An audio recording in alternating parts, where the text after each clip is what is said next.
a fẹ́ kíyèsí ẹ̀kọ́ ìkẹrin nínú ìpàgọ́ ti ọdún yìí. Nous voulons suivre le 4e enseignement dans cette conférence. Ní abẹ́ àkòrí pé ṣùgbọ́n ẹ̀yin yóò gba agbára. Et le thème de cet enseignement, c'est « Et vous recevrez une puissance ».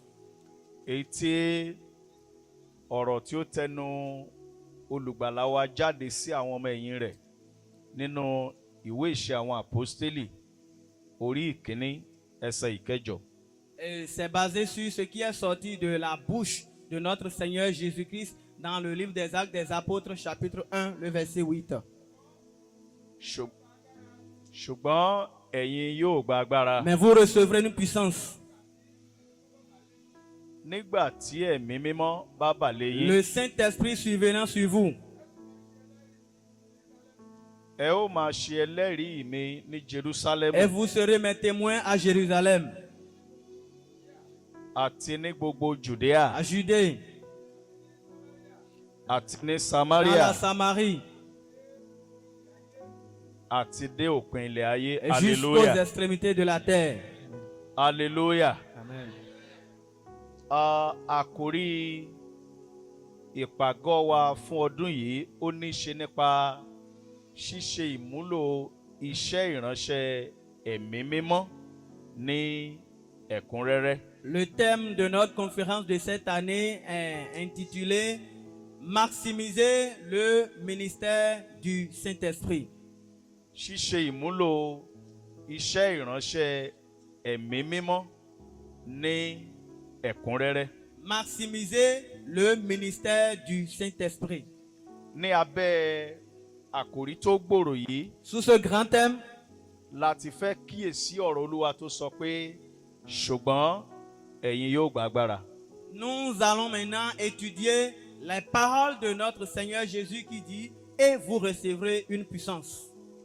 Ohun àkọ́kọ́ tí ẹ̀kọ́ yìí gbúdọ̀ kọ́ sí ọkàn wa ó ní pé ìgbé ayé Kristẹni, ìgbé ayé onígbàgbọ́ kì í ṣe ìgbé ayé ara bí kò ṣe ìgbé ayé ìrànlọ́wọ́ àti iṣẹ́ ìránṣẹ́ ẹ̀mí mímọ́. La première chose que ce thème doit déjà commencer par dire dans nos cœurs, c'est que en tant que chrétien, notre vie chrétienne n'est pas faite par la chair, ne marche pas par la chair, mais par l'aide et le ministère du Saint-Esprit.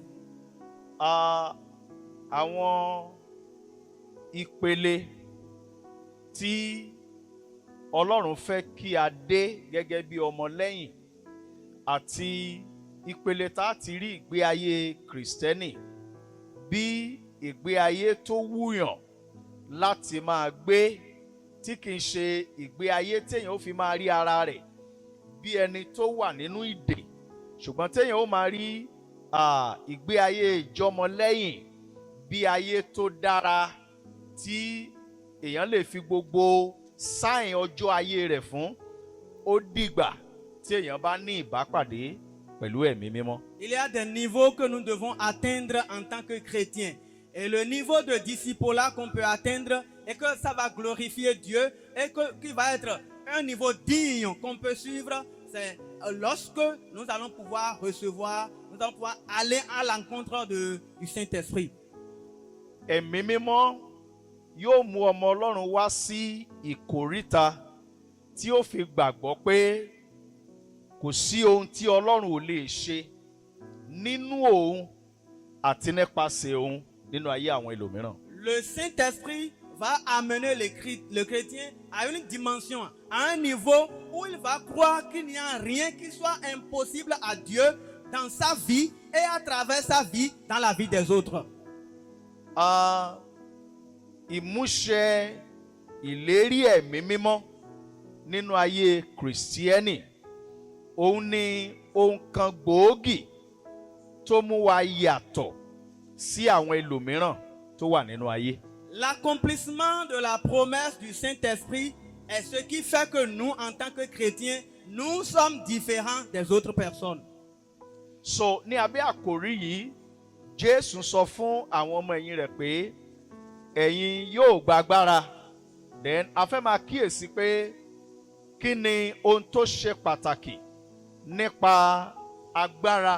Kí ló fi jẹ́ pé ohun tí Jésù yóò sọ fún wọn lẹ́yìn tó ti kọ́ wọn tí wọ́n ti tẹ̀lé fún àìmọye ọdún díẹ̀ tó wá sọ pé ẹ̀yin yóò gba agbára?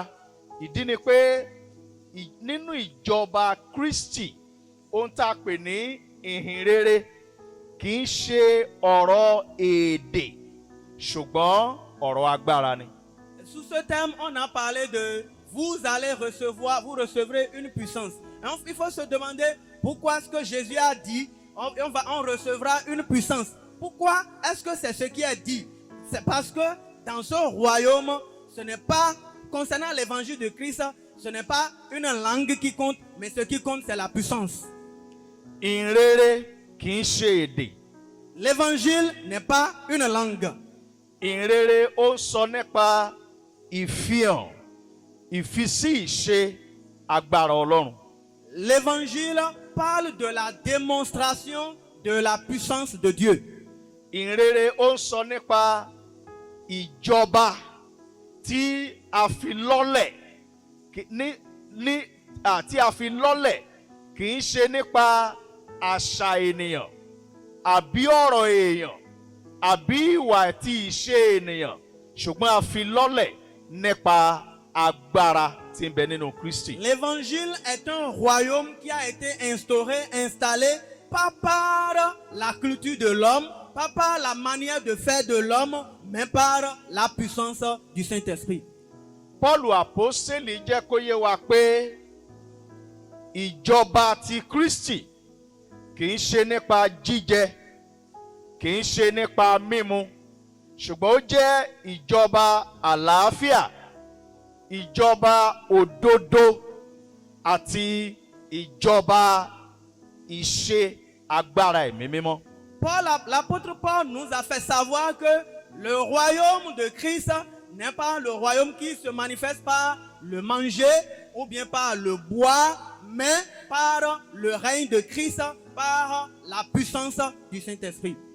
Torí pé gbígba Jésù ní Olúwa àti Olùgbàlà, ìkan nínú tí ó ṣe ni pé ó fi wá hàn, ó mú wa wá sí ìmọ̀lára pé a ti wà lójú ogun.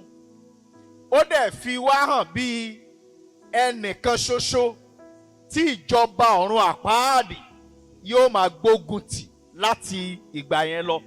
So ní kété tí a fàyè wa fún Jésù, a ti di ọ̀tá Sátánì, a ti di ọ̀tá ìjọba òkùnkùn. Èyí tó sì jẹ́ wípé kò sí ọ̀nà tá a lè gbà dúró bí kò ṣe pé káwa náà ká fi agbára ti ìjọba Kristi sí ojúṣe láti dojúkọ ìjọba Sátánì. Le fait que nous avons déjà reçu Christ nous expose à un combat. Ainsi, comme nous avons accepté Jésus dans notre vie, nous sommes maintenant en face d'un combat, un combat contre le diable. Et nous-mêmes là, nous sommes appelés à combattre pas avec notre force, mais par la puissance du Saint-Esprit. So bí Olúwa wa bá sọ pé ṣùgbọ́n ẹ̀yin yóò gba agbára, ó ń pè wá níjà fún ohun tí a gbúdọ̀, tí òǹgbẹ rẹ̀ gbúdọ̀ máa gbẹ wá, ohun tí ebi rẹ̀ gbúdọ̀ máa pa wá, ohun tí a gbúdọ̀ gbé ọkàn wa sókè láti máa retí àti ní àti láti gbà. Donc lorsque notre Seigneur Jésus, il nous dit et vous recevrez une puissance, c'est qu'il est en train d'attirer notre attention sur le fait que le Saint-Esprit, c'est quelque chose que nous devons désirer avoir. C'est quelque chose dont nous devons avoir la soif. C'est quelque chose dont nous devons être prêts à avoir et à utiliser. Ohun tó gbúdọ̀ bí ìpòǹgbẹ yìí, ohun tí ó gbúdọ̀ bí ìfojúsọ́nà fún agbára yìí, òun ni ká dé ìpele tí àwa gan ti mọ̀ pé láìsí ìmúṣẹ ìlérí àti ọ̀rọ̀ Olúwa pé ẹ̀yin yóò gba agbára, a gbúdọ̀ mọ̀ pé láìsí agbára yẹn ilẹ̀ gbígbẹ ni wá, láìsí agbára yẹn aláàárẹ̀ ni wá, láìsí agbára yẹn òpè ni wá, àti láìsí agbára yẹn a kò lè wúlò fún ohunkóhun. Ce qui doit attiser, ce qui doit pousser ce désir en nous, c'est le fait que nous devons savoir que sans cette puissance, nous sommes une vie sèche. Sans cette puissance, nous sommes malades. Sans cette puissance, nous sommes faibles. Et c'est cela qui doit nous pousser maintenant à chercher cette puissance.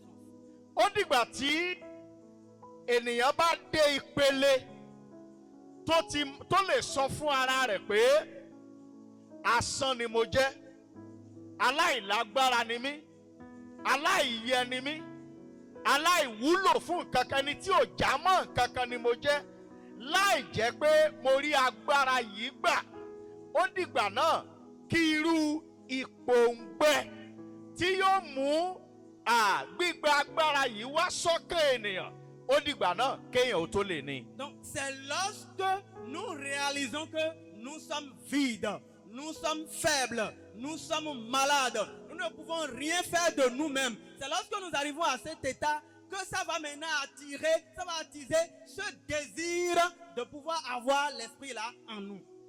Kí Olúwa tó sọ fún wa pé ṣùgbọ́n ẹ̀yin yóò gba agbára. Avant que le Seigneur nous dise, et vous recevrez une puissance, A gbọ́dọ̀ mọ bí Olúwa ṣe rí wa. nous devons voir tel que le Seigneur nous voit. Ó rí wa bí ẹni tí kò já mọ́ nǹkan kan. Il nous voit comme quelqu'un qui n'est un vide, un néant. Ó rí wa bí aláàárẹ̀. Il nous voit comme un faible. Ó rí wa bí ohun èlò tí ò wúlò. Il nous voit comme un outil, un instrument inutile. Ó rí wa bí ẹni tí ò lè ṣe ohunkóhun. Il nous considère comme quelqu'un qui ne peut rien faire. Ṣùgbọ́n níwọ̀n ìgbà tí àwa bá rí ara wa yàtọ̀ sí bí Olúwa ti rí wa yìí. Mais tant que nous nous voyons contrairement à tel que le Seigneur nous voit, A ò lè ní ìpòǹgbẹ irú eléyìí tó yẹ ká ní láti gba agbára. nous ne pouvons pas avoir ce désir ardent qu'il faut avoir afin de pouvoir obtenir la puissance. So bí Olúwa bá sọ pé mi ò lè ṣe ohunkóhun. Donc si le Seigneur dit, je ne peux rien faire, Ṣùgbọ́n tèmi ń sọ fún ara mi pé mo lè ṣe nǹkan díẹ̀. et moi-même je me dis que je peux essayer quelque chose, Ohun tí mo sọ ni pé mi ò nílò ìlépa láti gba ìpèsè Olúwa, èyí tí ó mú kí n lè ṣe ohun tó yẹ kí n ṣe, torí pé lọ́kàn ara mi mo ti rí ara mi bí ẹni tó lè ṣe nǹkan c'est díẹ̀. que je suis en train de dire que je n'ai plus besoin de me gêner pour pouvoir avoir la provision que le Père a prévue pour moi et je vais pouvoir faire ce que je veux. Bí Olúwa bá sọ pé aláàárẹ̀ ni mí láìsí agbára. Si le Seigneur dit que je suis faible, je suis malade sans la puissance, Ṣùgbọ́n tí mo sọ fúnra mi pé ọ̀dọ́ ni mí, mo ní okun, mo ní agbára, kò sí tí mo fẹ́ ṣe tí mi ò lè ṣe.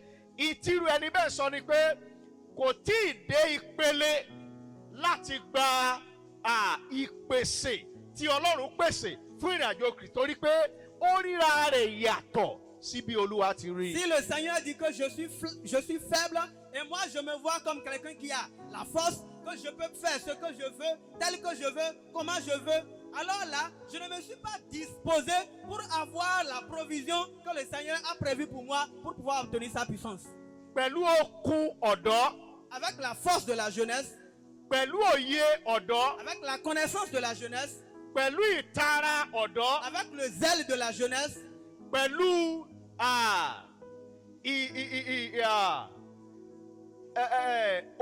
agbára tó ń bẹ nínú wa bí ọ̀dọ́. avec la force que nous avons en nous en tant que jeunes, Olúwa sì ń sọ pé le Seigneur continue de dire, láì gba agbára sans la puissance, ẹ lè ṣe ohunkóhun. vous ne pouvez rien faire. Are we together? On est ensemble? Huh? Est-ce qu'on est ensemble? Ṣá wà papọ̀? Huh? So ó ní ọ̀rọ̀ Ọlọ́run ṣe sọ pé C'est pour cela que la parole de Dieu dit, àwọn ọ̀dọ́ les jeunes, àárẹ̀ yóò mú wọn. les jeunes seront affaiblis. Ohun tí ọ̀dọ́ pè ní agbára tó fi lè sọ pé kò sóhun tí mi ò lè ṣe, Olúwa sọ pé àárẹ̀ yóò dé bá. Au moment où le jeune, lui, se voit et il dit que moi je peux faire ceci, il n'y a rien que je ne peux pas faire. Le Seigneur dit dans sa parole maintenant que les jeunes seront affaiblis. Ohun tí ọ̀dọ́ lè wo ara rẹ̀ pé okun wà nínú mi, ọ̀dọ́ ni mí, kò sóhun tí mi ò lè ṣe. Olúwa sọ pé lóòótọ́ ni, ṣùgbọ́n okun inú rẹ̀ kò ní gbé débi tí ń lọ. Lorsque le jeune se voit et dit que moi j'ai la force, je peux faire quelque chose, je peux essayer quelque chose, le Seigneur lui le regarde et lui dit que il est vrai, tu as un peu de puissance, mais ça ne peut rien faire.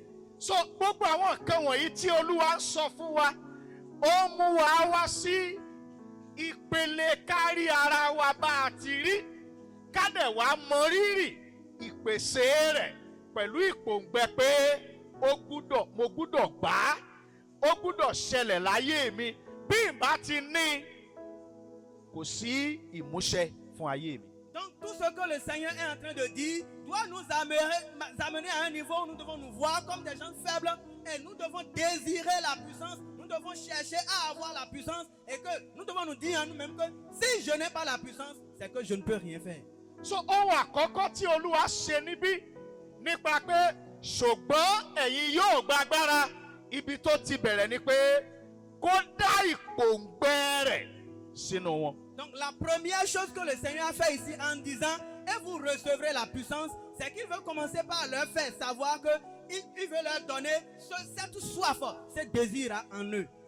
Gbígba agbára Olúwa, gbígba ẹ̀mí mímọ́ àti gbígba ohun gbogbo tí Ọlọ́run pèsè fún àwọn ọmọlẹ́yìn rẹ̀, ó bẹ̀rẹ̀ pẹ̀lú pé kéèyàn ó ní ìpòǹgbẹ fún. Recevoir la puissance, recevoir le Saint-Esprit, recevoir toutes les provisions que le Seigneur a réservées à ses disciples commence par le fait que nous allons avoir le désir, la soif en nous. Òǹgbẹ nǹkan tí Olúwa tí ò bá ti gbẹ èèyàn ò lè ní. Si on n'a pas la soif de l'Éternel, on ne peut pas l'avoir. Ìtumọ̀ òǹgbẹ ni pé àlàfo wà, àyè wà, ibùgbé wà fún nǹkan náà tí Olúwa pèsè rẹ̀. La signification de la soif, c'est dire qu'il y a de la place, il y a un vide, il y a déjà une disposition qui est là pour ce que le Seigneur veut pourvoir. Ibi tí ò bá ti sí ìpòǹgbẹ, ohun tó fi hàn ni pé kò sí ààyè, kò sí àlàfo, kò sí ibùgbé fún ohunkóhun tí Olúwa ṣèlérí. Bó ti wù kó dára tó, kò sí ààyè. Là où il n'y a pas la soif, cela voudra dire qu'il n'y a pas de place, il n'y a aucun lieu qui est disposé, il n'y a aucune disposition pour ce que le Seigneur a prévu, quelle que soit la manière dont la chose est bonne. Ṣùgbọ́n ìpòǹgbẹ ń sọ pé ẹ̀mí mímọ́ ààyè wà. Mais la soif dit, Saint-Esprit, voilà, il y a de la place. Ìpòǹgbẹ ń sọ pé agbára Olúwa àlàfo rẹ̀ wà níbẹ̀ nínú mi, ohunkóhun ò dípò rẹ̀, ohunkóhun ò sí níbẹ̀. Mi ò dẹ̀ ṣetán láti fi ohunkóhun síbẹ̀ bí kò ṣe pé ìwọ nìkan tí ń ṣe agbára Ọlọ́run ni ló gbúdọ̀ wà níbẹ̀. La soif dit que Saint-Esprit, puissance de Dieu, il y a de la place ici, il y a du vide ici, rien d'autre n'occupe ta place. Je ne peux rien faire sans toi. Ce que tu vas faire, c'est juste que tu vas venir pour pouvoir occuper ta place qui est là. So Olúwa wí pé ṣùgbọ́n ẹ̀yin yóò gba agbára. Ainsi le Seigneur dit, et vous recevrez une puissance. Èmi ò mọ̀ bóyá a ní ẹnìkan nínú ìpéjọpọ̀ yìí tí ó gba ọ̀rọ̀ Olúwa gbọ́ tó sì rí nínú ayé rẹ̀ pé tó bá ní ohunkóhun tí mo nílò, agbára yìí ni. Je ne sais pas s'il y a quelqu'un ici qui se voit que il a ce vide en lui, il a cette soif en lui et qui se dit que si j'ai besoin de quelque chose, c'est de cette puissance. Torí pé Olúwa kì í ṣèlérí ohun tá a nílò. Parce que le Seigneur ne promet pas ce dont nous n'avons pas besoin. Gbogbo nǹkan tí Olúwa bá ṣèlérí rẹ̀. Tout ce que le Seigneur promet. Gbogbo tí Olúwa bá gbé kawájú wa bí ìpèsè. Tout ce que le Seigneur met devant nous comme une provision. Ó túmọ̀ sí pé ohun tí a nílò nìyẹn láti jẹ́ ẹni tí Ọlọ́run fẹ́ ká jẹ́ àti láti ṣe tí a wá ṣe láyé. S'il le met comme provision devant nous, c'est que nous avons besoin de ça. C'est que c'est de cela que nous avons besoin pour pouvoir être ce qu'il veut que nous soyons sur la terre. ìgbé ayé tó dára nínú Kristi yóò ṣẹlẹ̀ nígbà tí a bá gba agbára. La bonne vie qu'il faut vivre en Christ est possible lorsque nous avons reçu la puissance. Ìṣípayá nínú ọ̀rọ̀ Olúwa àti okun láti rìnrìn àjò ìgbàgbọ́ yóò dé bá wa nígbà tí a bá gba agbára. Les révélations dans la parole de Dieu et pour notre marche en tant que chrétienne vont nous parvenir lorsque nous allons recevoir la puissance. Ìgbé ayé ìṣẹ́gun tó jẹ́ ìgbé ayé Kristẹni lórí ẹ̀ṣẹ̀, lórí èṣù, lórí ẹran ara, lórí ayé tá a wà nínú rẹ̀ yìí, èyí yóò ṣẹlẹ̀ nígbà tí a bá gba agbára. La vie victorieuse qui est la vie de chrétien sur la chair, sur Satan, sur le monde dans lequel nous sommes est possible seulement lorsque nous recevons la puissance. Láti gbé ìgbé ayé èyí tí yóò wu Olúwa àti láti rin ìrìn àjò ìgbàgbọ́ láì káàárẹ̀ pẹ̀lú ìrètí ìpadàbọ̀ Kristi Olúwa láì ṣubú sínú ẹ̀ṣẹ̀, èyí ò lè ṣeé ṣe, ó dìgbà tí a bá gba agbára. Vivre une vie agréable à Dieu, vivre une vie qui plaise à Dieu et qui suit le Seigneur et qui veut faire sa volonté et qui a l'espérance du ciel n'est possible que lorsque nous avons reçu la puissance. Gbogbo àwọn tí ó dúró fún Olúwa, tí wọ́n ṣe ìfẹ́ Olúwa, tí wọ́n rìn ní ọ̀nà Olúwa nínú àkọsílẹ̀ Bíbélì, ìbá jẹ́ májẹ̀mú láéláé àbí májẹ̀mú titun, àti nínú ìran ènìyàn, ohun kan tí a rí tí gbogbo wọn tó farahàn tó jẹ́ àbùdá gbogbo wọn, ó ní ìfi agbára Olúwa sí ìṣe. Tous ceux-là que nous avons vus et qui ont vécu une vie qui plaise à l'Éternel, qui ont marché sur la voie de Dieu, qui ont fait ce que le Seigneur veut, que ce soit dans l'Ancien Testament, ou bien dans le Nouveau Testament, ou bien dans notre monde contemporain, tous ceux-là, c'est ceux qui ont fait quoi? Qui ont reçu la puissance et qui ont marché selon la puissance. Mósè ò jẹ́ Mósè nítorí ẹni tó bí. Moïse n'est pas Moïse à cause de ses parents. Mósè jẹ́ Mósè nípa agbára Ọlọ́run. Moïse est Moïse grâce à la puissance de Dieu. Elijah ò jẹ́ Elijah nítorí nítorí okun ara rẹ̀. Elijah jẹ́ Elijah nípa kíni? Agbára Ọlọ́run. Élie n'a pas été Élie grâce à sa propre force, mais Élie a été Élie grâce à quoi? Grâce à la puissance de Dieu. Elisha ò jẹ́ Elisha nípa ọgbọ́n ènìyàn, ṣùgbọ́n jẹ́ Elisha tí a sì ń tọ́ka sí àwọn iṣẹ́ takuntakun rẹ̀ nínú ìwé mímọ́ dòní. Ohun kan náà ni pé ó ṣe é nípa kíni? Agbára Ọlọ́run. Élisée n'a pas été Élisée grâce à sa connaissance. Élisée a été Élisée grâce à la puissance de Dieu. Ìwé Ìṣe àwọn àpọ́sítélì ó fi yé wa pé ìgbà tí ó máa tọ́ka Jésù àti àwọn iṣẹ́ agbára tó ṣe, ohun tó sọ fún wa náà ni pé Jésù náà nìyí, ẹni tí Olúwa tó dá ìfòróróyàn àti kíni àti agbára lé lórí, ó sì ń ti bẹ̀ẹ́ lọ. Kí ló ń ṣe? Ó bẹ̀rẹ̀ sí kiri, ó ń ṣe rere. Ó túmọ̀ sí pé Jésù nínú ara kò jẹ́ Jésù nípa ìbí rẹ̀ nìkan, ṣùgbọ́n ó jẹ́ Jésù nípa kíni? Nípa agbára Olúwa. Le livre des Actes des Apôtres nous a présenté Jésus comme celui qui a été loin de la puissance et qui allait de lieu en lieu pour faire du bien. Donc cela voudra dire que Jésus en tant qu'homme dans la chair n'est pas Jésus en lui-même. Mais Jésus a été Jésus faisant tout cela grâce à quoi? Grâce à la puissance de Dieu.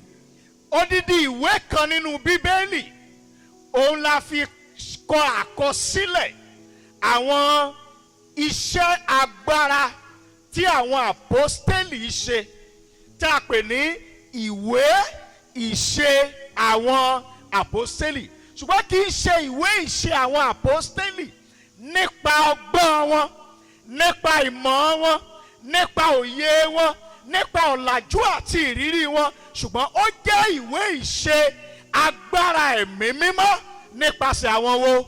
Àwọn àpọ́stélì náà. Àwọn àpọ́stélì jẹ́ àpọ́stélì nípa kíni? Nípa agbára Ọlọ́run. Tout un livre a été mis à part pour parler des actes des apôtres. Donc ce livre a été intitulé Livre des actes des apôtres. Et dans ce livre, on a démontré tout ce que les apôtres ont fait par quoi? Par la puissance de Dieu. Donc les apôtres ont pu faire tout ce qu'ils ont fait, pas par leur force, mais par la puissance de Dieu.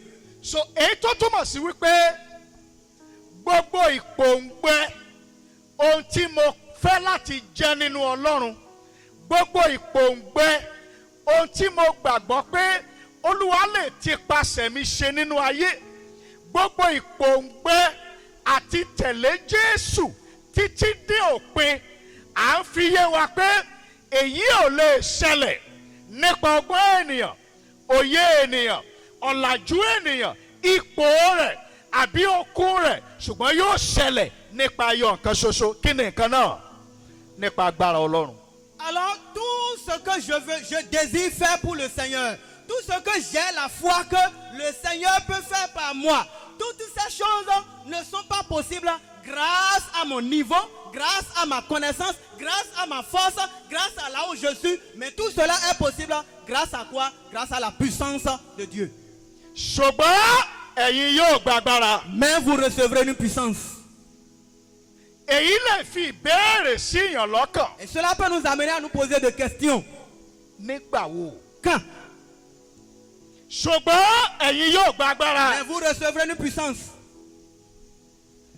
Báwo ni ó ṣe ṣẹlẹ̀? Comment est-ce que cela va arriver? Ọ̀rọ̀ Olúwa dáhùn pé La parole de l'Éternel répond. nígbà tí ẹ̀mí mímọ́ tó bá bà lé yín. Lorsque le Saint-Esprit va survenir sur vous. Ìdáhùn sí ìgbà wo La réponse à la question quand, kò sọ nípa àkókò kan pàtó. la réponse à cette question ne dit pas que c'est une période précise. Ṣùgbọ́n ó sọ nípa ohun tó gbúdọ̀ ṣẹlẹ̀ sí wa láti fi hàn pé agbára ti dé. Ọ̀rọ̀ Olúwa dẹ̀ sọ pé ẹ̀yin yóò gba ẹ̀mí mímọ́. Ìgbà wo? Ìgbà wo? Ìgbà wo? Ìgbà wo? Ìgbà wo? Ṣó lè ṣẹlẹ̀ lónìí? Ṣó lè ṣẹlẹ̀? Of course. Ẹ̀yin yóò gba agbára. Kì í ṣe pé ẹ̀yin yóò gba ẹ̀mí mímọ́ kẹ́ ẹ tó gba agbára. Kí lẹ́ẹ̀kọ́ gbà? Ẹ̀mí mímọ́. Ìgbà tí ẹ bá gba ẹ̀mí mímọ́, kí ni ó tẹ̀lé? Agbára. Donc le moment n'est pas un moment précis, le moment ce n'est pas une période, mais c'est conditionné à ce qui est dit. Il est dit que vous recevrez une puissance quand le Saint-Esprit surviendra sur vous. Donc la seule condition, le seul moment qu'on peut obtenir, ce n'est pas que c'est la puissance va venir avant l'Esprit, mais c'est l'Esprit qui vient maintenant avant la puissance. Ìwé mímọ́ so agbára àti ẹ̀mí mímọ́ papọ̀. L'Écriture a associé la puissance et le Saint-Esprit. Ó jẹ́ ká mọ̀ pé ibi tá a bá ti rí ẹ̀mí mímọ́ nìkan láti rí ìfarahàn agbára. L'Écriture nous a fait savoir que c'est là où nous voyons le Saint-Esprit que nous pouvons voir la démonstration de la puissance. Ó jẹ́ ká mọ̀ pé ìpìlẹ̀ fún agbára òun ni ìrìbọmi ti kíni ti ẹ̀mí mímọ́. L'Écriture nous a fait savoir que la fondation pour pouvoir obtenir la puissance, c'est le baptême dans quoi? Dans le Saint-Esprit. Èyí tó túmọ̀ sí pé ìpòǹgbẹ tó tọ́ fún agbára òun ni ìpòǹgbẹ fún kíni ẹ̀mí mímọ́. Ce qui voudra dire que la soif pour la puissance, c'est la soif pourquoi? Pour le Saint-Esprit. Inú ayé tí ẹ̀mí mímọ́ bá ti ráàyè ibẹ̀ nìkan lẹ́ẹ̀tì gbóhùn agbára. C'est uniquement la vie dans laquelle le Saint-Esprit a la place. C'est uniquement dans cette vie que vous allez voir la puissance. Ibikíbi tí ẹ bá ti gbọ́ ohùn agbára, iṣẹ́ agbára, ẹ̀rí agbára, ṣùgbọ́n tẹ́ ẹ̀ gbúrú ẹ̀mí mímọ́ ń bẹ̀ kì í ṣojúlówó agbára. Là où vous allez entendre la voix de la puissance, les œuvres de la puissance, ou bien le témoignage de la puissance, et il n'y a pas le Saint-Esprit là, il faut savoir que cette puissance est une fausse puissance. Ẹyọ ẹnìkan mo mọ̀ pé gbogbo wa mọ̀ pé ẹ̀mí mímọ́ kì í ṣe afẹ́fẹ́, kì í ṣe atẹ́gùn, ṣùgbọ́n ẹnì kẹta nínú Ọlọ́run. Ìwé mímọ́ wa sọ fún wa pé òun nìkan ló ní kọ́kọ́rọ́ tó lè ṣí ọ̀nà fún kíni? Fún kíni? Fún agbára. So ibi tí ò bá ti ṣáájú, ayé tí ò bá ti bàlẹ́, ẹ má retí agbára ń bẹ̀, kò ní wá. Je sais que vous savez que le Saint-Esprit n'est pas juste un vent ou bien juste un souffle. Je sais que vous savez que le Saint-Esprit, c'est une personne de la Trinité. Et c'est au Saint-Esprit seul que la clé pour pouvoir ouvrir la puissance a été donnée. Àrí àpẹẹrẹ yìí nínú ayé Jésù Olúwa. Nous voyons cet exemple dans la vie de Jésus. Èyí tí ìwé mímọ́ tọ́ka rẹ̀ pé àtú ẹ̀mí mímọ́ àti agbára àtúlé lórí nínú iṣẹ́ àwọn àpọ́stélì orí ìkẹwàá ẹsẹ̀ ìkejìdínlógójì ẹ má kà sá. Nous voyons cet exemple dans la vie de Jésus où l'Écriture disait que on a déversé l'onction et la puissance sur Jésus et il allait de lieu en lieu faisant du bien. Nínú ìwé Lúùkù orí ìkẹrin àti ọwọ́ ẹ̀mí mímọ́ darí Jésù sí ijù fún ìdánwò lọ́wọ́ Sátánì. Ṣùgbọ́n lẹ́yìn tó borí ìdánwò, ìtì àkọsílẹ̀ Bíbélì ni pé ó sì padà pẹ̀lú kíni? Pẹ̀lú agbára. Dans le livre de Luc chapitre 4, il a écrit que Jésus a été conduit par l'Esprit dans le désert pour être tenté. Mais après avoir surmonté la tentation, on a dit que Jésus retourna maintenant et il allait en quoi? En puissance. Ìgbà tí àwọn ènìyàn gbọ́ ẹ̀kọ́ rẹ̀, ẹnu yà wọ́n sì sọ pé ó ń kọ́ni bí ẹni tó ní àṣẹ. Lorsque les gens ont écouté ces enseignements, ils ont été étonnés et ils se disent en eux-mêmes qu'ils enseignent comme quelqu'un ayant autorité. Jòhánù onítẹ̀bọmi nínú iṣẹ́ ìránṣẹ́ rẹ̀, ohun tó fi hàn kì í ṣe nǹkan méjì bí kò ṣe kíni? Agbára Ọlọ́run. Jean le Baptiste, dans son ministère, tout ce qu'il a montré, ce n'est rien d'autre que la démonstration de la puissance de Dieu.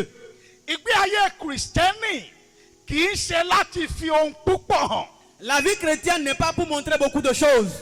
Ní pàtàkì jùlọ kí àwọn aláìgbàgbọ́ kí wọ́n lè mọ̀ pé òtítọ́ ni Kristi àti pé òun nìkan ni ọ̀nà.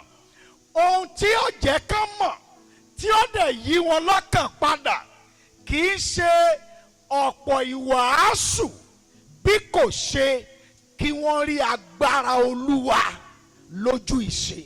Ce qui va amener les non-croyants à vraiment croire, ce n'est pas beaucoup de prédication, ce n'est pas beaucoup de bavardage. La seule chose, c'est qu'ils vont voir la puissance de Dieu en démonstration. Ìgbà tí áńgẹ́lì jíṣẹ́ Olúwa fún Màríà. Lorsque l'ange de Dieu est venu vers Marie, Nípa ìṣẹ̀lẹ̀ tí ó ṣẹlẹ̀ láyé rẹ̀ èyí tí a ò rí àkọsílẹ̀ rẹ̀ níbikíbi rí. Concernant ce qui va lui arriver, c'est-à-dire Marie, ce qui va arriver à Marie et qu'on n'a jamais entendu parler. Iṣẹ́ Olúwa sí Màríà jẹ́ iṣẹ́ abàmì tí a kò lè sọ pé ó ṣẹlẹ̀ sí ẹnikẹ́ni rí. Ce qui est arrivé à Marie, c'est un mystère qu'on ne peut jamais dire que cela est arrivé à quelqu'un d'autre qu'elle. Torí kó jẹ́ iṣẹ́ abàmì. Et comme c'est un mystère, Ó jẹ́ irú iṣẹ́ tí ò ní àkọọ́lẹ̀ irú rẹ̀ ṣáájú àkókò bẹ́ẹ̀. et que c'est quelque chose qu'on n'a pas encore parlé de ça avant ce moment, Ó pè fúnrú ẹni tí a jíṣẹ́ náà fún on a appelé celui à qui cela est envoyé, kó ṣe ìwádìí ọ̀nà tí ó gbà ṣẹlẹ̀. qu'il voit, qu'il fasse la recherche de comment cela va arriver. Màríà bí áńgẹ́lì náà léèrè pé Marie demandait à l'ange, mo gba ọ̀rọ̀ Olúwa gbọ́ lẹ́nu rẹ̀, j'ai cru à la parole de l'Éternel dans ta bouche, ṣùgbọ́n ohun kan rú mi lójú. mais quelque chose me rend confuse. Obìnrin kì í lóyún láì mọ ọkùnrin. Une femme ne peut pas tomber enceinte sans connaître l'homme. Eléyìí tẹ́ wá ní yóò ṣẹlẹ̀ yìí Ṣé ṣe lè sọ fún mi báwo ni ó ṣe ṣẹlẹ̀. Ce que vous avez dit que ça va m'arriver là, est-ce que vous pouvez m'expliquer comment cela va arriver? Alléluia. Amen. Ṣé fẹ́ gbọ́ ìdáhùn áńgẹ́lì? Est-ce que vous voulez écouter la réponse de l'ange? Ìyàlẹ́nu ni pé Ce qui est étonnant, c'est quoi?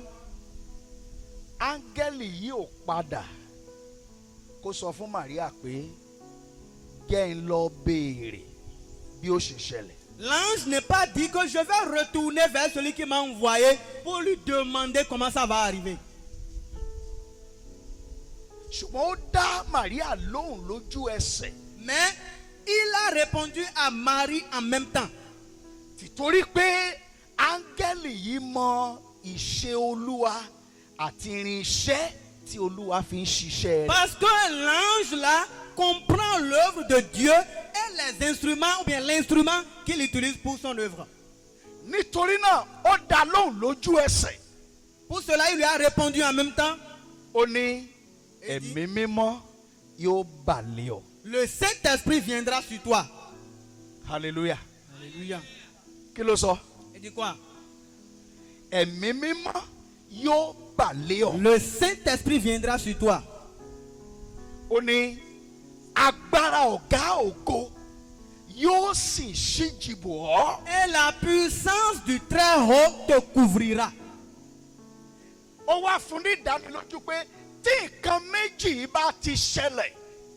Et il lui donne maintenant l'assurance que si ces deux choses arrivent, Kò sí kò ṣeé ṣe mọ́. il n'y a pas que. Are we together? Est-ce qu'on est ensemble? Huh? Àfojúsùn ìpàgọ́ wa lọ́dún yìí. L'attente, l'objectif de notre conférence de cette année, Òun ni kí Olúwa kó mú wa wá sí ìpele tó jẹ́ wípé a lè dé ìpele bí ọmọ Ọlọ́run tá à ní rí ohunkóhun tí ò ṣeé ṣe. c'est que nous voudrons que le Seigneur nous amène à une dimension, à un niveau où nous avons croire qu'en tant qu'enfant de Dieu, il n'y a rien qui soit impossible. Ṣé ẹ̀ ń gbọ́n tí mo sọ ṣá? Est-ce que vous comprenez ce que je dis? Hein? Vous m'entendez? Ìpele wo ni mo sọ pé Olúwa fẹ́ mú wa wá? Je parle de quel niveau? Hein? Un niveau où Ìpele tó jẹ́ pé a ní gbàgbọ́ pé nǹkan kan wà tí ò ṣe kíni, tí ò ṣeé ṣe. un niveau où nous n'allons pas dire ou bien nous n'allons pas croire qu'il y a quelque chose qui est impossible. Ìgbàgbọ́ àwọn bàbá wa nínú ìjọ CAC, ìgbàgbọ́ pé kò sí tí Olúwa tí ò lè ṣe ni, tí ò lè ṣe ni. La foi de nos pères dans l'église apostolique de Christ, c'est la foi qui dit qu'il n'y a rien qui soit impossible à Dieu. Ipò wo láyé èèyàn yóò wà tí ó fi mọ̀ tí ó sì lè dúró báwọn èèyàn ò bá tilẹ̀ gbàgbọ́ ṣùgbọ́n tó jẹ́ pé ìgbàgbọ́ òun nìkan ó mọ̀ pé kò sí ohun tí ò ṣe kíni tí ò ṣeé ṣe. Òun ní ìpele nígbà tí ẹ̀mí mímọ́ bá dé tó sì dé kí ni ó tẹ̀lé agbára. Irú ìpele bẹ́ẹ̀ kò sí kò ṣeé ṣe mọ́. Le niveau que l'homme va atteindre, le niveau que l'homme va atteindre, et il va se dire que même si les autres ne croient pas, le niveau qu'il va atteindre pour se dire que il n'y a rien qui soit impossible à Dieu, c'est le niveau où il a reçu quoi? Le Saint-Esprit, et qui est accompagné de quoi? De la puissance. C'est à ce niveau-là qu'il va atteindre pour pouvoir dire qu'il n'y a rien qui soit impossible à Dieu. Ta ló gbàgbọ́ nínú ìpele yìí? Qui croit en ce niveau-là, cette dimension-là? Irú ìgbé ayé tí ẹnìkọ̀ọ̀kan wa tí a wà lábẹ́ ìpàgọ́ ọdún yìí tá a gbọ́dọ̀ fi kúrò bí nì. C'est cette vie que nous devons avoir avant de pouvoir quitter cette conférence. Àwọn nǹkan tí èṣù kọ̀ kò ṣeé ṣe sí nígbà tá a ń bọ̀ a gbọ́dọ̀ lọlé láti bí yìí ká dẹ̀ fa ìwé kò ṣeé ṣe ká ṣe kí ni ká fà á yá torí ọ̀rọ̀ náà sọ pé ní kété tí ẹ̀mí mímọ́ bá dé tí agbára sì tẹ̀lé ohun tá a rí àkọọ́lẹ̀ rẹ̀ kó ṣẹlẹ̀ rí a máa ṣe kí ni a máa ṣẹlẹ̀. Les choses sur lesquelles le diable a déjà écrit impossible avant notre départ de chez nous pour venir ici. En quittant d'ici, nous devons atteindre ce niveau où on va dire maintenant que ces choses sont maintenant possibles parce que avec notre Dieu, il n'y a rien qui soit impossible. So èyí tó ń gbé káwájú wa pé Olúwa ní kankan nǹkan méjì nǹkan mẹ́ta nǹkan mẹ́wàá nǹkan márùn-ún kọ́ ni Olúwa fẹ́ pín nínú ìpàgọ́ ọdún yìí. Ẹyọ nǹkan ṣoṣo ni Olúwa sọ fún wa pé ó wà available tóun fẹ́ pín nínú ìpàdé ọdún yìí. Ohun tá a gbọ́ lọ́dọ̀ rẹ̀ ni pé ṣùgbọ́n ẹ̀yin yóò ṣe kí ni ẹ gbàgbára. So bí ẹnikẹ́ni bá lọ nínú ìpàgọ́ ìlọ́dún yìí tí ò gba t'Olúwa sọ pé ó wà available yìí ẹ sọ fún pé kò wá. Donc la vérité est que c'est quoi? Ce n'est pas que c'est 2 choses, ce n'est pas que c'est 3 choses, ce n'est pas que c'est 10 choses, ce n'est pas que c'est 5 choses que le Seigneur a mises à notre disposition pour cette conférence. C'est une seule chose qu'il a mis à notre disposition à cette conférence. Donc si quelqu'un est ici et il n'a pas reçu quand il va quitter ici, il ne reçoit pas cette chose, la seule chose disponible que le Seigneur nous a dit, qu'il a réservé pour nous, c'est que la personne n'est pas venue. Wow. Kí l'Olúwa ní a máa gbà nínú ìpàdé? Et qu'est-ce qu'il a dit qu'on va recevoir? Qu'est-ce que la puissance? La puissance. Ṣó sọ pé a gba owó? Est-ce qu'il a parlé de l'argent? Né. Ṣó wá túmọ̀ sí pé owó sínú t'Ọlọ́run lè fún wa ni? Est-ce que cela voudra dire que l'argent n'est pas dans ce que Dieu va nous donner? In tó ń sọ fún wa ni pé àti lówó kò ṣòro mọ́ bí agbára bá ti dé. Ce qu'il est en train de nous dire que avoir de l'argent n'est plus difficile si la puissance est là. Àti rí ìyanu kò ṣòro mọ́ bí agbára bá ti dé. Avoir des miracles n'est plus difficile si la puissance est là. Torí pé níwájú agbára Ọlọ́run kò sí ohun kan náà tí ò ṣeé ṣe. Parce que devant la puissance de Dieu, il n'y a rien qui soit impossible. Àrí ẹ̀rí yìí àti ìfara yìí bákan náà nínú ayé àwọn apostoli Jésù. Nous voyons ce témoignage et cette démonstration dans la vie des apôtres. Ìgbàgbọ́ Jésù nínú agbára Ọlọ́run láti ṣe tí kò ṣeé ṣe ó sọ tóbi débi pé ìgbà tí ó kó àwọn ọmọ ẹ̀yìn jọ kò gbàgbọ́ so much nínú agbára ara àbí agbára jíjẹ́ ọ̀jọ̀gbọ́n. Ó kó àwọn ọmọ ẹ̀yìn jọ, àwọn tí àwọn èèyàn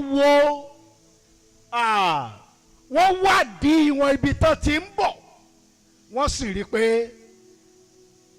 àwọn yìí ò ní ìmọ̀, àwọn yìí ò kàwé, àwọn wọ̀nyí ò gbajúmọ̀, ṣùgbọ́n Jésù mọ̀ pé nǹkan kan ju kéèyàn ó gbajúmọ̀, nǹkan kan ju pé kéèyàn ó ní kó jẹ́ ọ̀jọ̀gbọ́n. Ó mọ̀ pé bágbára bá ti dé kò sóhun tí ẹni náà ò ní lè ṣe.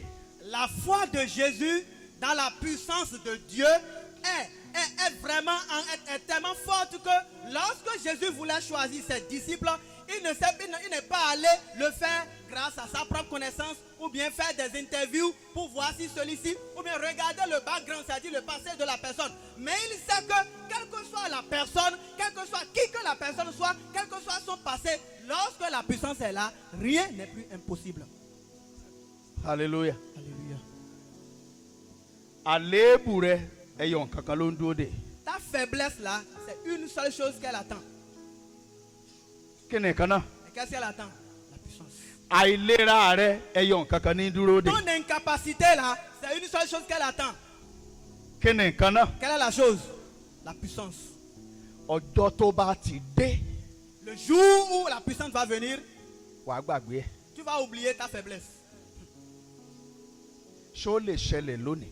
Est-ce que cela peut arriver aujourd'hui? Torí pé ẹ̀yin yóò gbàgbára. Et vous recevrez une puissance.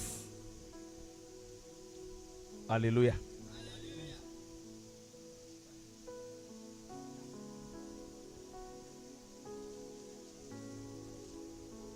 Alléluia. Alléluia. Jẹ́ n bi ọ́. Je vais te demander,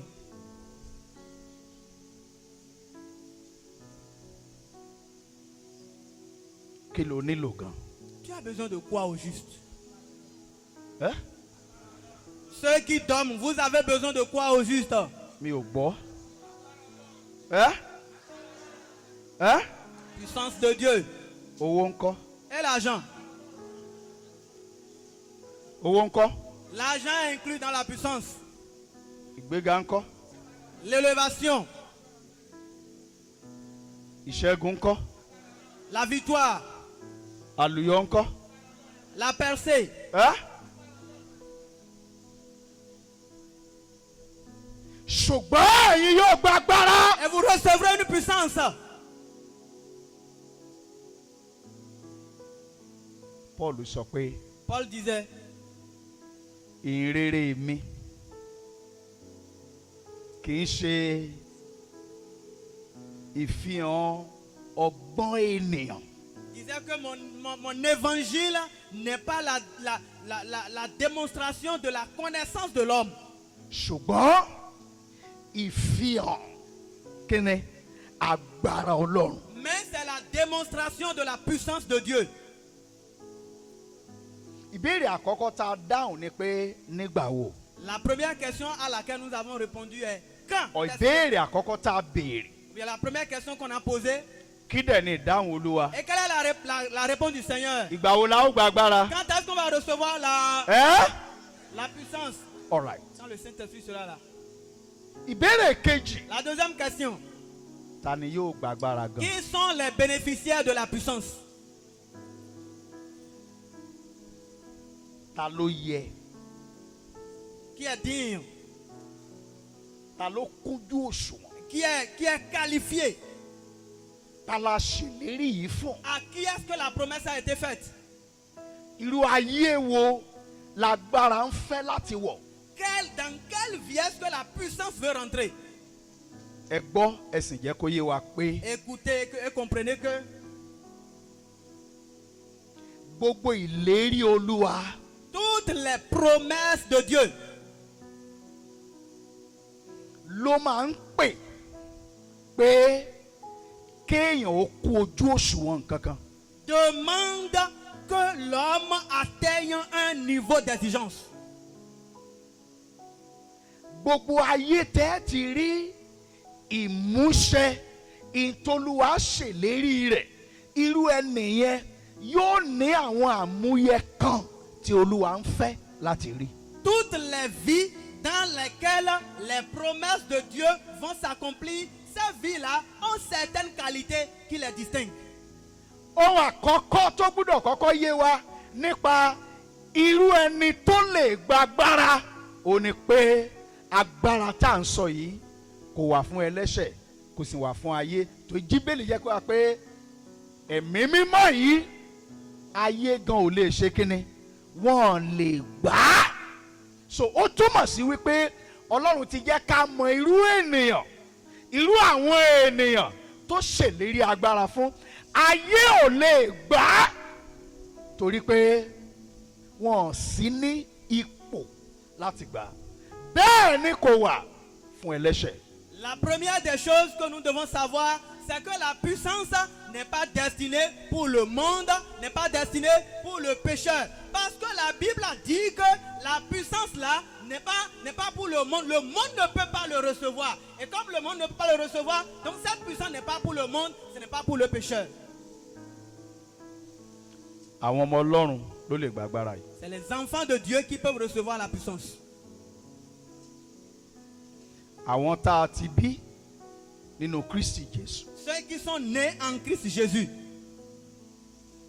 Àwọn tá a ti fi omi àti ẹ̀jẹ̀ tá a ti fi rà padà. Ceux qui sont rachetés par le sang et par l'eau.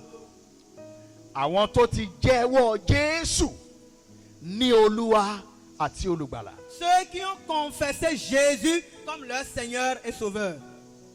Ó ní ọ̀rọ̀ Ọlọ́run ṣe sọ pé C'est pourquoi la parole de Dieu dit, ẹ̀mí tìkára rẹ̀ l'Esprit lui-même ó ń jẹ́rìí nínú wa pé dit en nous que kí ni nous sommes fils de ọmọ Dieu. Ọlọ́run ni àwa ń ṣe. Nous sommes fils de Dieu. So èyí tó túmọ̀ sí wípé Ce qui voudra dire que ẹ̀rí ẹ̀mí mímọ́ le témoignage du Saint-Esprit, ó ní agbára máa ń tọ̀ láti wọlé. c'est cela que la puissance suit pour entrer. So láìsí ẹ̀rí tí ẹ̀mí mímọ́ pé àní ọmọ Ọlọ́run lẹ́nì yìí kò tọ́ sí agbára. Sans le témoignage de l'Esprit que cette personne est un enfant de Dieu, la personne n'est pas qualifiée pour la puissance. Gbogbo ẹni tí ó gba agbára Tous ceux-là qui doivent recevoir la puissance, ni wọ́n ti gba ìṣàkóso Olúwa lórí ayé wọn pé òun ni Olúwa ayé àwọn. ont déjà reçu le règne, la direction de Dieu dans leur vie, que c'est lui qui est le Seigneur de leur vie. Èyí ló mú kán kúnjú òṣùwọ̀n Et c'est ceci qui les qualifie ẹni tí ó gba agbára. pour ceux qui vont recevoir la puissance. Ìlérí yìí Cette puissance, àwọn wo la sọ ọ́ sún? c'est pour qui? Cette promesse, c'est Jésù pour qui? sọ fún àwọn ọmọ ẹ̀yìn rẹ̀. Jésus a dit à ses disciples, Èyí tó túmọ̀ sí wípé ce qui veut dire que àwọn ọmọ ẹ̀yìn Jésù les disciples de Jésus, àwọn la ṣèlérí agbára fún. c'est à eux que la promesse a été faite. So bí ẹnikẹ́ni ò bá jẹ́ kan lára ọmọ ẹ̀yìn rẹ̀ Donc si quelqu'un n'est pas disciple de Jésus, tí ò pinnu láti kó dẹ̀ ṣetán àti máa tọ Jésù lẹ́yìn, et qui ne- irú èèyàn bẹ́ẹ̀ ìlérí agbára kì í ṣe fún òun. donc si la personne ne s'engage pas et la personne n'est pas prête plutôt à suivre Jésus, alors cette personne n'est pas digne de la puissance.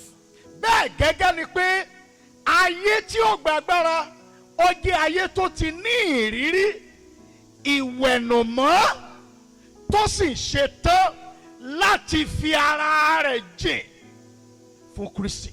Cette vie-là, de plus, cette vie qui doit recevoir la puissance, c'est une vie qui a déjà fait l'expérience de la sanctification et qui est prête à pouvoir recevoir la puissance.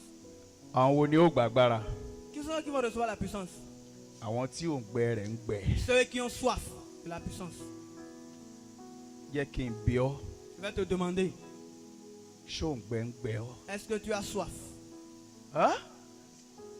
ọ̀rọ̀ Olúwa sọ pé La parole de l'Éternel dit, alábùkún ni fún ẹni tí ò gbẹ́ngbẹ́. heureux ceux qui ont soif. Nítorí kíni?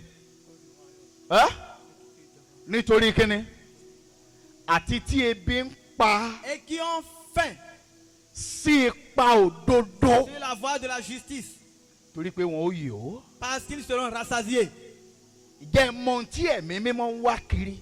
Est-ce que vous savez ce que le Saint-Esprit cherche? Ó ń wá ọkàn tó ń gbẹ́ngbẹ́. Il recherche un cœur qui a soif. Ó ń wá ayé tí ebi ń pa. Il recherche une vie qui a faim. Kì í ṣe ebi aṣọ. Ce n'est pas la faim Kì í des ṣe habits. ebi oúnjẹ. Ce n'est pas la faim de la nourriture. Kì í ṣe ibi ilé kíkọ́. Ce n'est pas la faim de la construction des maisons. Ṣùgbọ́n ebi ń pa á. Mais il a faim Pé ìpinnu tó ń fi wáyé gbúdọ̀ ṣẹ. que le but pour lequel il est créé doit se réaliser. Ó ti wá dé ìkóríta pé Et il est arrivé kì à un í niveau où, dédé ṣẹ láì jẹ́ pé agbára wà. il est arrivé à un niveau où la promesse ou bien le but ne s'accomplit pas sans l'arrivée de la puissance. Ẹyọ nǹkan ṣoṣo wá ní òǹgbẹ rẹ̀. La seule soif, c'est Kí ló ń gbẹ rẹ̀? quoi la soif? Kí ló ń gbẹ rẹ̀? C'est quoi la soif? Agbára. La puissance. Agbára. La puissance. Jẹ́ n bi ọ́. Je vais te demander, Tí ò bá sí òǹgbẹ nínú rẹ̀. s'il n'y a pas la soif là en toi, Tó o bá róúnjẹ gan wàá wèsì ẹ̀. si tu n'as pas soif, si tu trouves la nourriture, tu vas gâter la nourriture, tu vas gaspiller la nourriture seulement. Tí ò bá sí òǹgbẹ nínú rẹ̀. Si tu n'as pas la soif en toi, Ẹni gbómi lọ́wọ́ tó gbé fún ọ, ò ní mọ rírì rẹ̀. lorsque quelqu'un vient vers toi avec de l'eau, tu ne vas pas reconnaître l'effort de Qui la le dit? personne. Pourquoi? Tu n'as pas Hein? soif. Tu n'as pas soif. Tu n'as Ó pas ti soif. yó. Kò sẹ́ni tí ń mọ rírì omi tó ń gbẹ ò báyìí tí ì gbẹ. On ne connaît jamais l'importance de l'eau si on n'a pas soif. Ẹ dìde dúró. Tenez-vous debout. Ìjọ òǹgbẹ ń gbẹ ọ́. Est-ce que tu as soif?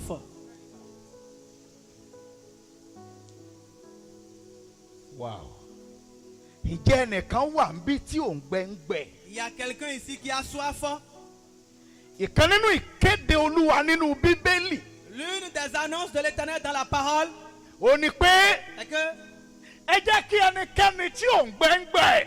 celui qui a soif, Ẹ jẹ́ ó wá síbi omi. qui vienne vers les sources d'eau vive. Ó ní á fún lómi àní gbowó lọ́wọ́ ẹ̀. Et on lui donnera de l'eau, on ne va pas lui demander de l'argent. Torí omi tí ó tọ́ ń gbé èèyàn tó wà lọ́dọ̀ Jésù kì í ṣe ohun tá à ń tà ṣùgbọ́n ìlérí ni.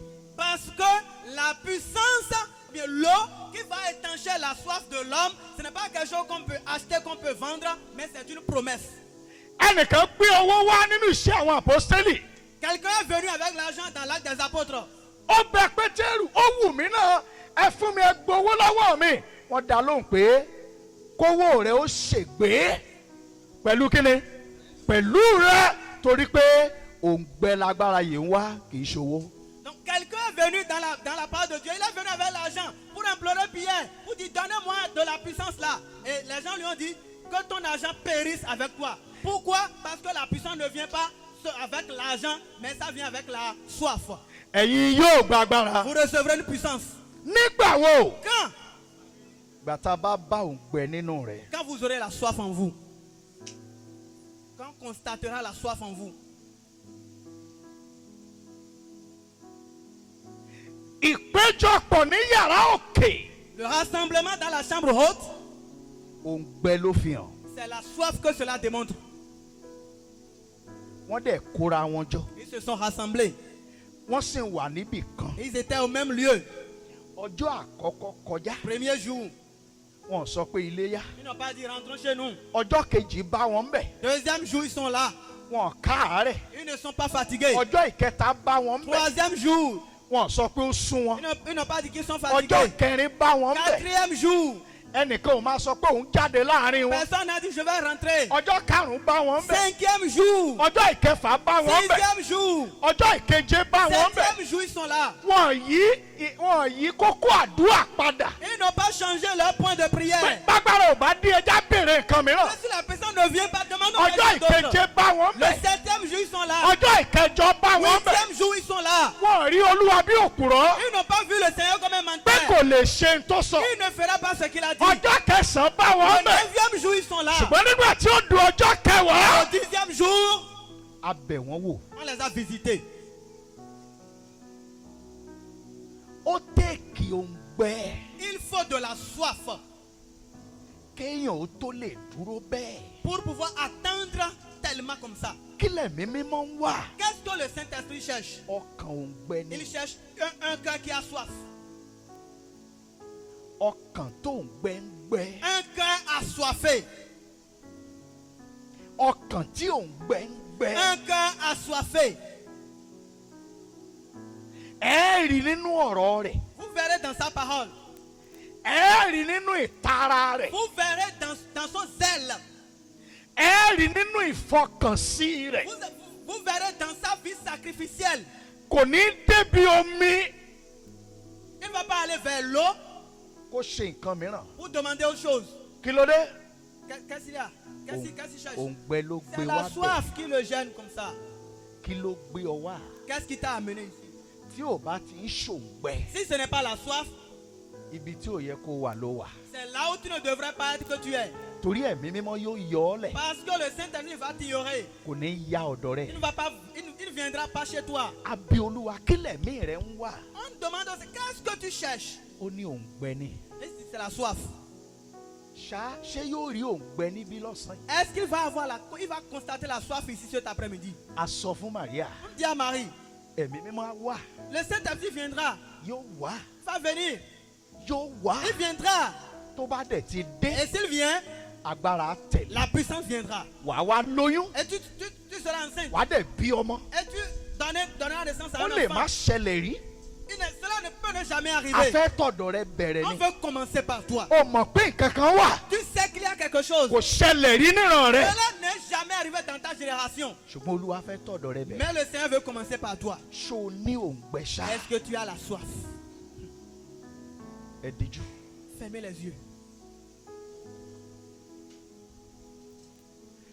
olúwa òǹgbẹ ń gbẹ mí. Seigneur, j'ai soif. ẹ fi agbára tó òǹgbẹ mi. Oh Seigneur, étanche ma soif avec la puissance. ṣùgbọ́n ẹ̀yin yóò gbàgbára. Et vous recevrez une puissance. olúwa mi ò rówó jẹun. Oh Seigneur, je n'ai pas de l'argent pour manger. ṣùgbọ́n ìwọ yóò gbàgbára. Mais vous recevrez une puissance. àṣé agbára ni ánsà. Alors, c'est la puissance qui était la réponse. àṣé agbára lè dáhùn gbogbo àdúrà. Oh, la puissance est la réponse, l'exaucement de toute prière. olúwa pẹ́ mo ti wà lójú kan. Seigneur, je suis sur place. ẹ sún mi síwájú. Seigneur, je veux bouger. ìgbà tó olúwa ó dáhùn. Lorsque le Seigneur va répondre, ṣùgbọ́n ìwọ yóò gbàgbára. vous recevrez une puissance. àṣé ẹni bá gbàgbára ní sún síwájú. Ah, c'est celui qui a reçu la puissance qui bouge. ẹ ké. Criez. mo wà ní wákàtí tèmi. Oh, je suis à mon heure maintenant. ẹ jẹ́ n ra agbára. Je vais recevoir la puissance. Que je reçoive la puissance. mo ti wà ní wákàtí tèmi. Je suis à mon heure maintenant, Seigneur. ẹ jẹ́ n ra agbára Que je gbà. reçoive la puissance. ṣùgbọ́n ẹ̀yin yóò Et vous gbàgbára. recevrez une puissance. ṣùgbọ́n ẹ̀yin yóò gbàgbára. Vous recevrez une puissance. The only provision La seule provision that is available qui est disponible in this year conference. dans la conférence de cette année, ẹ nawọ́ méjèèjì sí olúwa. levez les deux mains vers l'Éternel. ẹ di ojú yín. Fermez vos yeux. ẹ tán òǹgbẹ mi Et étanchez ma soif, Seigneur, pẹ̀lú agbára. de votre puissance. ẹ tán òǹgbẹ mi Étanchez ma soif, Papa, pẹ̀lú agbára. de votre puissance. ẹ tán òǹgbẹ mi Étanchez ma soif, Seigneur, pẹ̀lú agbára. avec votre puissance. ó yá àdúrà.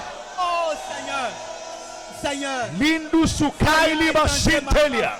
Papa, Rehuse kente lekepo. Jésus, Seigneur, Mazuki liba sataya baruba sanda. puissance. Bahika lika po seketendaya.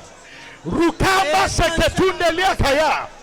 Rebo sunte yika ruba sataya. Masakatoria galabababa. Izaka lukuto yika pa. Lord, we are set.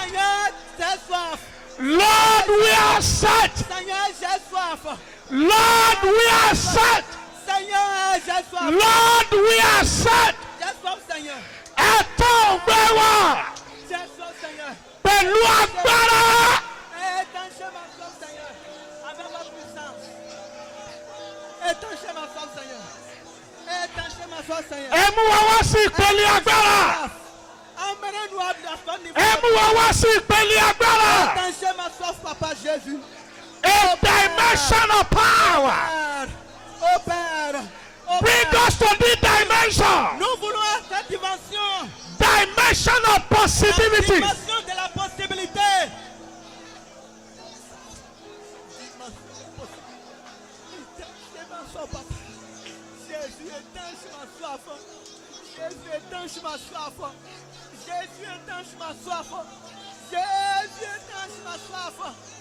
Jésus, je suis prêt. Je suis prêt.